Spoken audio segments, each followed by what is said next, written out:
I have a lot of information to share. Inversely, we have a lot of time. So I'm going to go through my slides, and throughout this I'll introduce myself.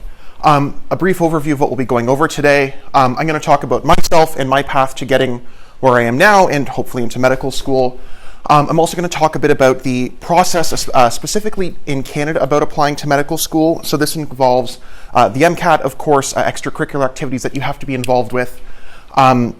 How the GPA system works, I'm going to ask and try to get a vibe of, like, we have a lot of high school students versus university students, because the GPA system is something that is very important for everyone to know, but that'll be going over in due time.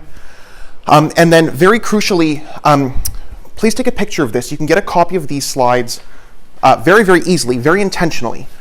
For those of you specifically who go to Waterloo, there are a whole bunch of slides I put together at the end that I'm not necessarily guaranteed going to go through if we don't have time, but very much so that include information on what courses to take, which courses not to take, very critically, because nobody talks about that because they're afraid they're going to get in trouble.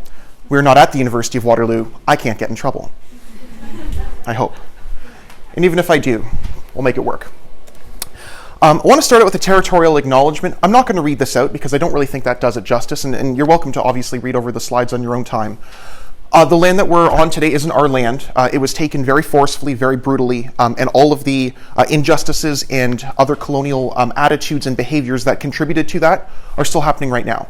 That's something to be very, very aware of. Please do research about this on your own time, not only because it really matters, because where we are here in the Waterloo region, this wasn't originally ours. There's people living here far, far before us. But much more importantly, it's important to understand that this very lengthy history is still being perpetuated and still doing damage to these communities to this day. Okay, so a little bit about myself. An aside, please feel free to ask questions whenever throughout this. We have so much time, which is frankly very unexpected. So my name is Colin Whaley. I did my Bachelor of Science in Honors Science with minors in Biology and Medical Physiology, and I graduated in 2018 from the University of Waterloo, and I'm currently doing a Master's of Science in Pharmacy in Clinical Research Practice, where I'll be graduating in 2020, I hope. By all measures I should be. Grad school is unlike undergrad in that it can technically just sort of keep going. If you are in graduate school, don't do that. The goal really is to cap it as quickly as possible, and that is my goal as well. And Waterloo, both as an undergraduate and as a grad student, I'm very involved in student life. For those of you who've heard the sort of age-old adage of get involved in university, I did this. I'm going to talk a lot about that because that's something I'm very passionate about, but it's also something that's very, very important for gaining acceptance into a Canadian medical school. I co-founded the NTech Computer Club, which is a club where we go and we help older adults in the community, cancer patients, and immigrants use technology to keep in contact with their families, to engage with the outside world, to engage with their broader community locally, and additionally, internationally as well, and to overall get them connected to the technology, because frankly, technology is a lot of fun, and it's an incredibly powerful tool. I was a campus response team first responder at Waterloo for 7 terms total. It was an incredibly valuable experience, and I will speak to it after. I was also a peer support volunteer with a program called MATES. There's a student who's who needs to talk to someone but isn't in a place where they're in significant mental distress, that oftentimes they'll be sent to MATES, just sort of chat, talk about stuff, talk about life, but is in no way a substitute for any sort of professional support. Very crucially, and of, I'm assuming, interest to folks, I'm wearing the same shirt here that I am there. I really like this shirt. It fits quite nicely. I was interviewed, waitlisted at Queen's Medicine twice. We will talk about that and the sort of fun adventures that brought into my life. I consider myself an advanced pre-med just because I've been through this adventure, I guess 4th year in now of actually going through the application system. And I know a lot of things about this process, which I'm going to share with you here today. And again, please ask questions if you have them. This is for you to learn. This is not for me to sort of sit here and have fun presenting on my birthday, even though I do enjoy doing it. I'm situated to give this presentation not because I'm in medical school and whatever, having a great time there, but because I'm in here with you, kind of in the grind right now. The information that I'm presenting is up to date for today because I'm applying this cycle too. So with that, you get the benefit of someone who's kind of up on the bleeding edge of what's going on in medical admissions in Canada. I'm not in yet. That's the very important caveat. However, I do have a lot of friends who have been accepted. I actually have one friend who co-founded NTech with me, who finished his medical degree and is now a resident in Calgary, which is wild. But yeah, I've talked to a lot of folks who have been accepted and incorporated a lot of their suggestions into this presentation. 3 very key things that I'd like you to understand before we continue. Please do research on your own. Just because I say it up here, just because it counts for this year, does not mean it will count for any future years. That's very, very important to remember, and I will be discussing it ad nauseum in the shortly after. This is likely going to make you feel a little anxious as well. That's good. You should feel a little anxious if you are very, very dedicated to doing this. It is a heck of a path. You will see some of the highlights and some of the lowlights. Please just channel that anxiety into action. If you do feel that it's making you feel quite distressed, please reach out to someone. And again, this information is correct up until like today-ish. Things change even throughout cycles, application cycles. It's quite the ride, but I'll explain in due time. So as I said, and as I mentioned, was a really, really big thing earlier. I joined my university's first aid team, the campus response team, in my 2B term. So at Waterloo, for those who aren't here, there's like each school year we break them to like A and B halves. A is the first term, B is the second term of that year. And that's for the students who are on co-op because things get all messed up. But us regular folks who aren't in co-op also sort of co-opt that because it's a really convenient way to refer to things. So I joined the campus response team in the second half of my second year, and I took on 2 leadership positions the 2 summers thereafter, one of which is the summer I also wrote the MCAT, which I'll speak about shortly after. CRT was really, really important for me because I lived at home before that, which had its moments either way, and I still do live at home to that end. Saving money is a really wonderful thing in this process. But because of that, I didn't really make a lot of friends earlier on, certainly in first half of second year. And I kept hearing, I need to get involved, I need to do whatever, and I really struggled with what exactly that looked like and how that would make sense for me. Joining the campus response team was sort of the beginning of the end of my sort of extracurricular slumber. After 4B, so this is after, yes, sorry. Of course. It's tough is the short answer. We can chat after if you'd like. But the very good summary of it is the main thing that they focus on is not your first aid skills. The main thing they focus on is your ability to be a genuine person in the circumstances that you're put in. So be honest, be forthright, but also be yourself. And that's really ambiguous and bad advice typically. But they really want to know who you are and how you interact with others interpersonally. So sorry, I joined this peer support group called Mates at Waterloo after 4B. So I did 5 years of undergrad, and I will speak to that after, don't worry. So I did this for 1 year total, including last term in my master's degree, which was a lot of fun. Got to support some folks who were going through some really sort of wild times, I guess, or difficult times in a way that was very, very personally rewarding, and that was really able to help them as well. And then the bigger part of this sort of suite of things that I've done is I co-founded this group called the NTech Computer Club. We're recruiting new members for September if you're interested in joining. We help older adults, cancer patients, and the chemo suite here on the second floor and fourth floor. Fourth, yes.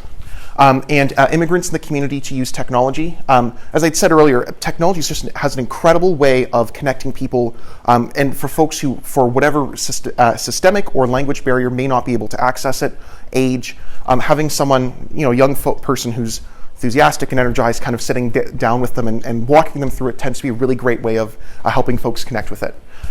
As a result of my work with NTech, I was humbled to receive a total of 3 leadership awards from the University of Waterloo, and that adds to the 5 total that NTech volunteers have received.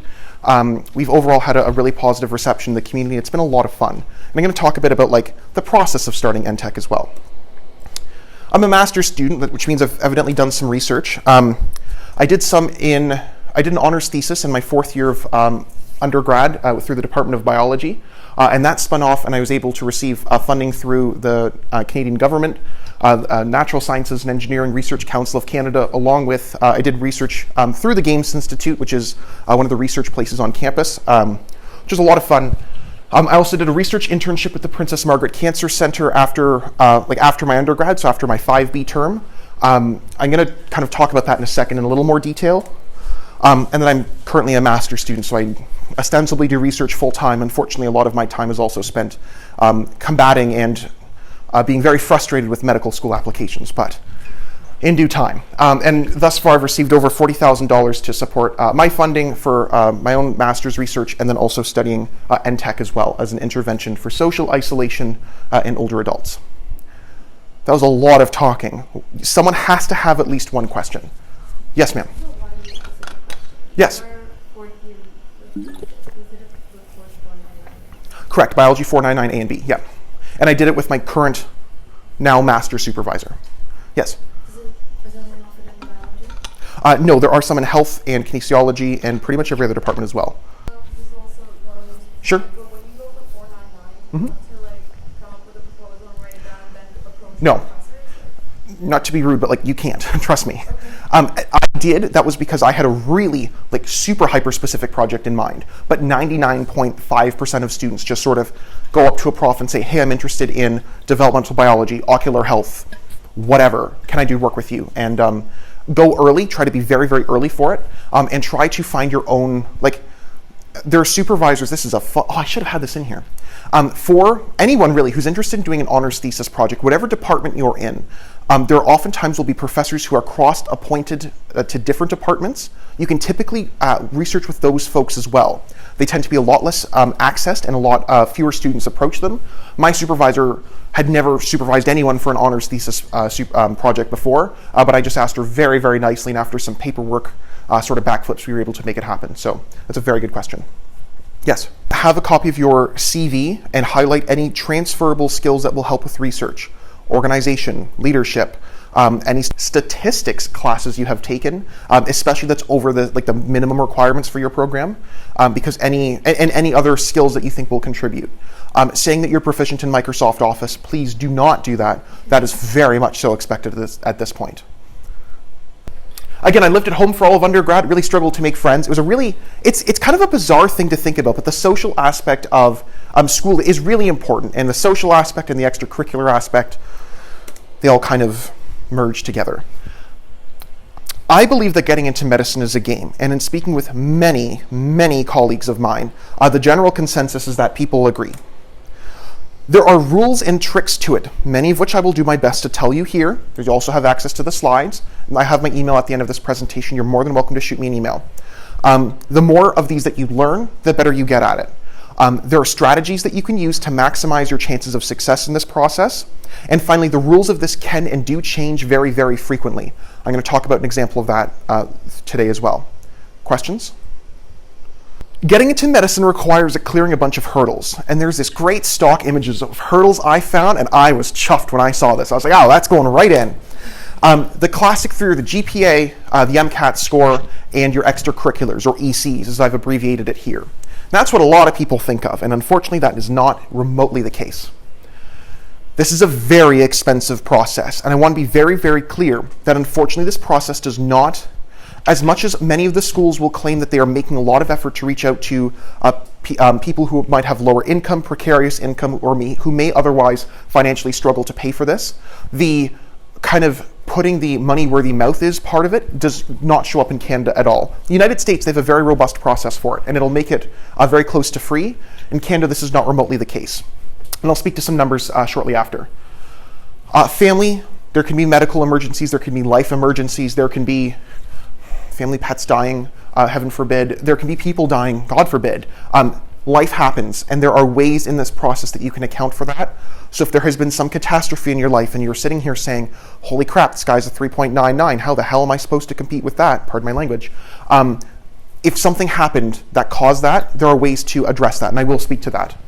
Man, the list of promises are getting long. You have to complete all of your prerequisite courses. Medical school requirements change. I'm going to talk about one of those today. You have to enter in your grades a whole bunch of times, which gets really exhausting. At this point, I have over 50 that I have to enter the course number, the name, my mark. It's a whole thing. It's a real pain in the butt. You have to go actually prepare for these interviews. And if you've done any reading on the forums or talked to anyone who's been successful in getting in, they've likely talked ad nauseum about their specific preparation and their skill set and tools that they gained in order to actually do well in the interviews. It is a whole art in and of itself. It is different than any other interview style you've done before. Some of them are called MMIs, or multiple mini interviews, and that's what Queen's did. They require you to engage in different situations and sort of see how you think on the spot. It's bizarre. there's genuine uncertainty in the future because you're going in and saying, hey, I'm going to be a doctor, and 10% of people who apply every year get in Canada. So, are you going to be a doctor? Plan B, what if you don't get in? What is your next plan? Mine was going into graduate school. I've done that pretty successfully, I'd like to think. What will that evolve into moving forward? What is my next plan B? I frankly don't really know, and that's scary. Setting your boundaries. For example, I'm applying to schools in the United States right now. It's an exhausting process. You have to decide, will I go to the States? Will I go to the Caribbean? Will I go to Ireland or Australia or England? Where's the farthest you'll go? Those sorts of questions. The MCAT. I was really fortunate. I took it once. I spent one summer doing it. I worked 5 hours a week as a TA while studying for it, and I did real well. That is not common. And for many people, many successful applicants, even to the University of Toronto, the best we've got here, they have to write it more than once. If that's you, it's okay. Don't stress out. This is a way different beast than anything you've ever done before. I took honor science as my undergrad. I was technically started with biochemistry, then flopped to biomedical sciences. Biomed, their course structure for the most part, for the first 2 years is pretty good to help you, except for organic chemistry too. Don't do that, but we'll talk about that after. You need to ask yourself when it makes sense for you to take it. I took it after 3B, and one of the main benefits of that was I had done human physiology too at that point, so I understood exactly how the body worked. And at that point, I'd also done some interdisciplinary courses, some biochem courses, and some biophysics courses, which helped a lot of it be a lot easier. Consider the following. I'm now Bill Nye. If you're willing to take a term off, a co-op term off, if your classes have prepared you for the MCAT, if you need to take an MCAT prep course. These are all things that a lot of people need to figure out what makes sense for them. In general, I think most people should do an MCAT prep course because they'll teach you how to answer MCAT questions and how to think. It's also $2,000. That's a lot of money. This kind of goes back to the cost thing, right? This is not a cheap process. The MCAT is used different in Canada than in the US. So if you go on forums, which I don't really recommend you do for your mental health, in Canada, there's a big focus on CARS, especially McMaster University. They love their CARS score, and that's the only thing they actually use from the MCAT. Other schools like the University of Toronto just use it as a threshold. If your scores equal 125 or 50th percentile in each section, then they'll consider you. If not, you're gone. Just be aware of that. So the CanMEDS framework is the list of competencies that are expected of Canadian physicians. When considering, and I will speak about this ad nauseum very shortly, when considering your employment and extracurricular activities, ensure that you cover all of these competencies. You can Google CanMEDS framework, you can take a picture of it, I don't really care. Get it tattooed, that's my recommendation. The University of Toronto very specifically cites these competencies in their expectations for incoming medical students. If you have to write an essay, if you have to write a bunch of essays, i.e. U of T, if people have to write you letters of recommendation, often 3, take this and split it up, say, okay, one of my letter of reference writers is going to talk about these 3, one these 3, and one these 3, so that there's some overlap. Does that make sense? So what can you do? So I was a TA for 8 terms total in undergrad, which is a long time. I did it for some summers and started in like 2A. It was quite the ride. Being a coach of something, being on a university committee, this is one that a lot of students sort of overlook or don't really realize is actually a great opportunity to really get involved both in the university community, but then also within sort of the, as a professional within the university community as well. I'm going to speak about it after very briefly. As a communicator, if you have any publications or conferences, talks, like the one I'm doing now, and again, teaching assistantships that you have to communicate with students, and if you don't, they'll let you know. And activities in teams, sports, great example.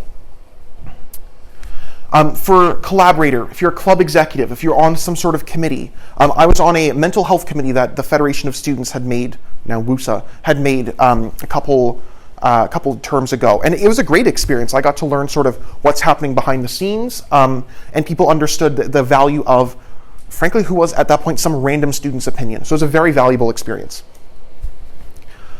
As a leader, community leadership, getting involved with something, anything. If it's you organize the fact that you are cleaning up a park, if it's starting a new program at a hospital like me, there are hundreds, thousands, literally limitless opportunities that you can take there but you absolutely need to do something. You need to have some sort of experience that you can draw upon, which is, hey, I had this really great experience in X.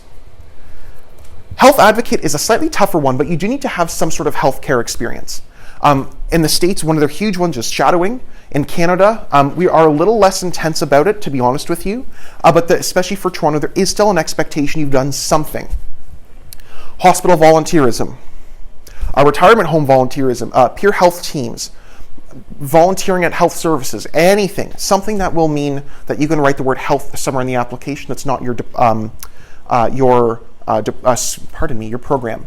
Does that make sense? Something like anything. But make sure that it's valuable. Now I'm going to speak to that very shortly as well. Scholar. Your marks and your GPA really, really, really, really matter. If you do any honors thesis projects, if you have any scholarships that you gain, like for research, presentations or publications or research positions that you take, anything like that. What are our questions about the CanMEDS framework? Who's going to get it tattooed tonight? That might be brilliant. That might be my birthday present to myself, just right there, I'm telling you. Yes, ma'am.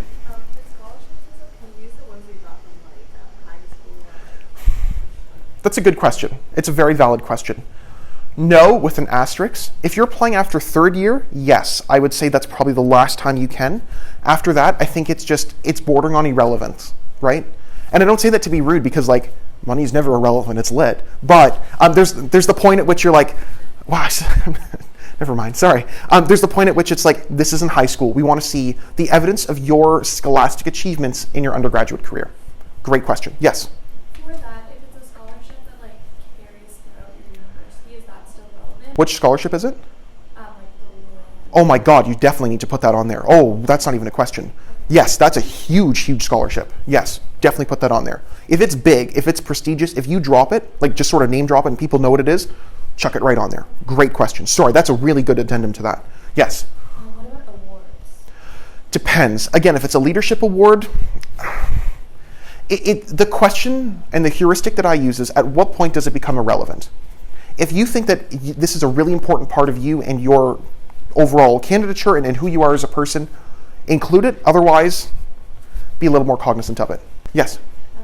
How does the publications and presentation differentiate in the scholar category versus the communicating category? They don't. If you have, it depends how much you did for it, actually. If you just did lab work, but you didn't actually write anything, that would be more scholar. But if you did the lab work and you wrote it up, well, that's communicator too. Or you did a presentation, yeah. Yeah, oh heck, of course. Things will naturally overlap. And in fact, my work with NTech fits within all 6 of these. 7 even. Many people, and I'm sure you've encountered something like this, see extracurriculars as some sort of checkbox they need to do. This is something I see online all the time, something that I, in conversations with students, say, oh, I need to get some hospital volunteer experience.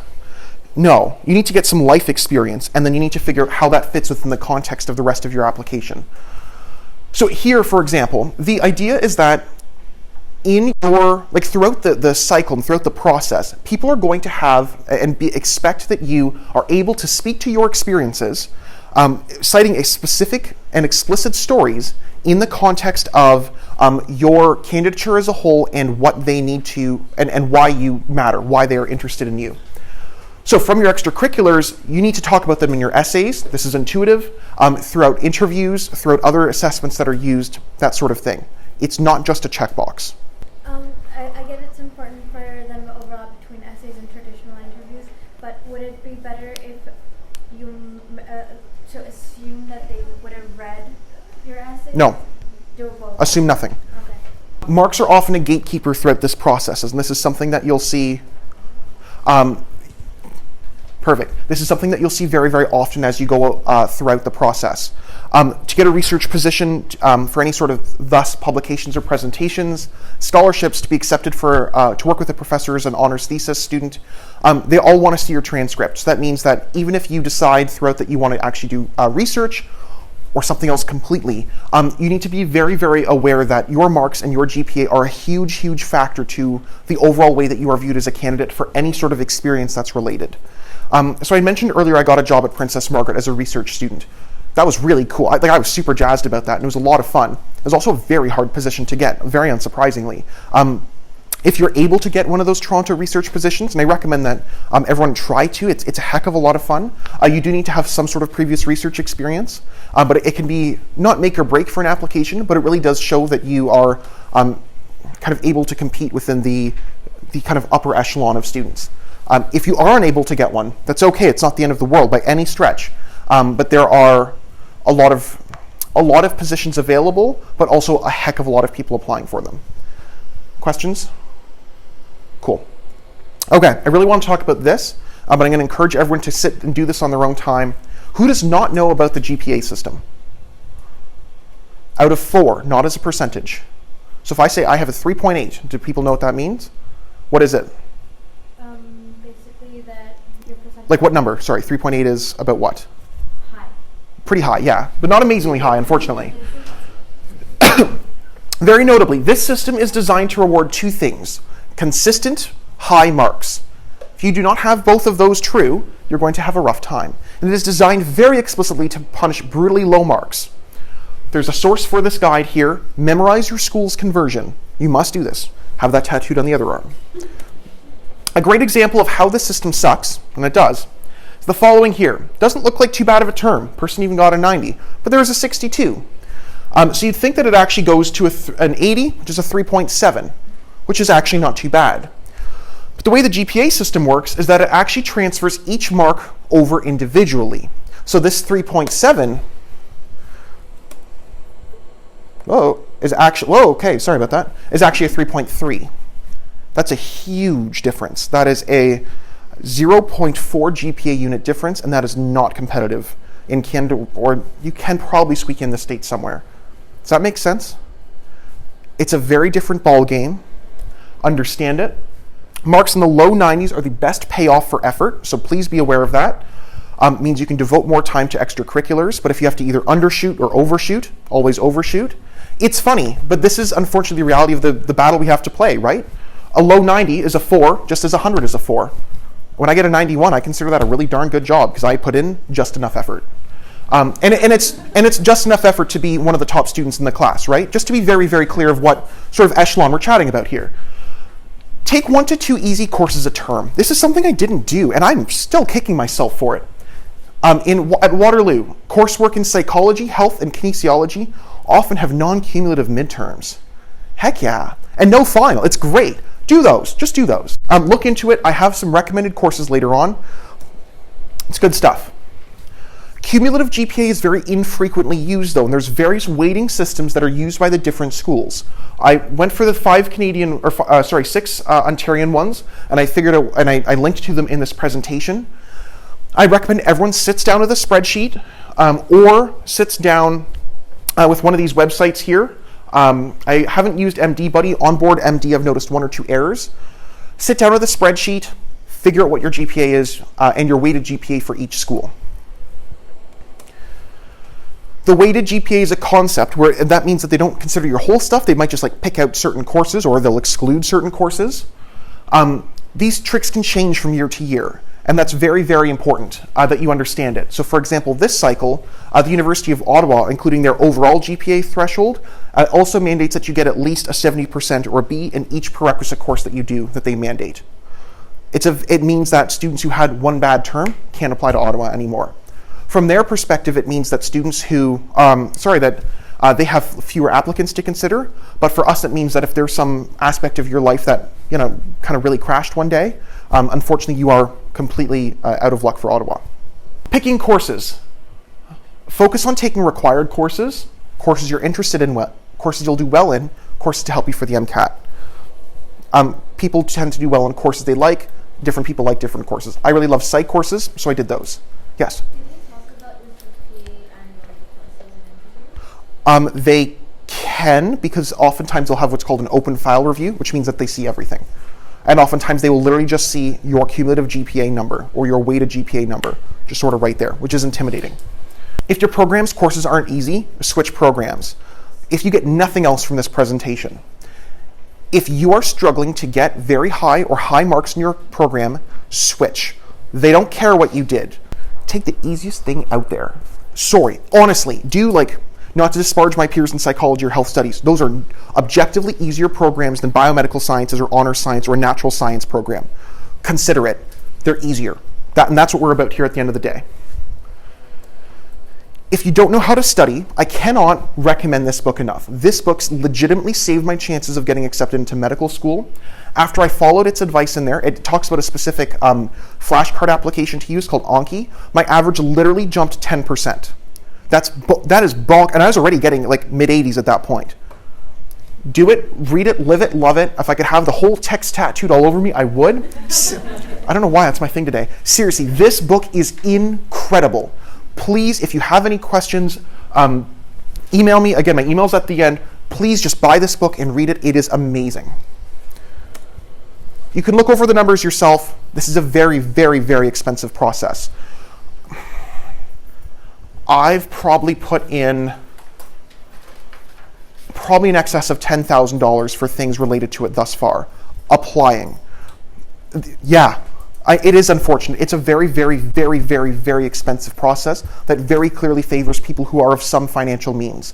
There are very few aspects and avenues in Canada for that to be addressed as well, which is a particularly troublesome part of this system. The only thing I can really recommend is to study for the MCAT by yourself and not do a course, but even those I think are typically a very good use of funds.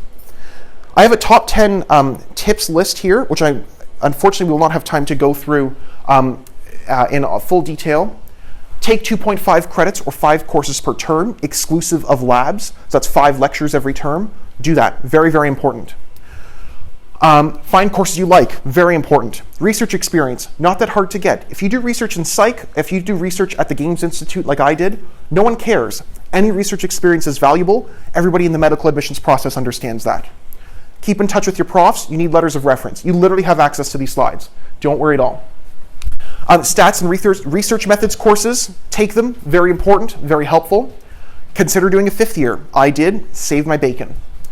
Start something new. Number 9. These are in no particular order. Very, very, very important. Just do something cool in the community.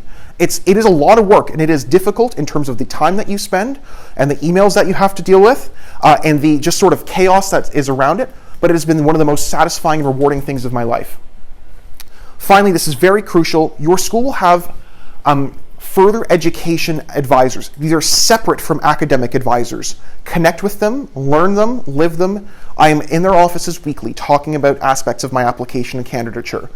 Meet them. There are links to both Waterloos and Lauriers there. Some courses that should be anti-requisite to each other aren't. Take them both. It's easier for you. I didn't think I'd like being a grad student. I've ended up loving being a grad student. This journey has been very difficult, and it will be difficult for all of you as well, but it's enjoyable. Learn to enjoy it, embrace the journey, and only once I really started embracing it and understanding, I need to continue to work hard, I need to continue to kick butt, did I really excel as a person, excel academically, and really improve my candidature overall. There are a whole bunch of reference slides here. Please look over them. I cover if there was a death in the family, if you want to do a 5th year, co-op. I talk about them ad nauseum in the slides. Please consider looking them over. Thank you for your time today.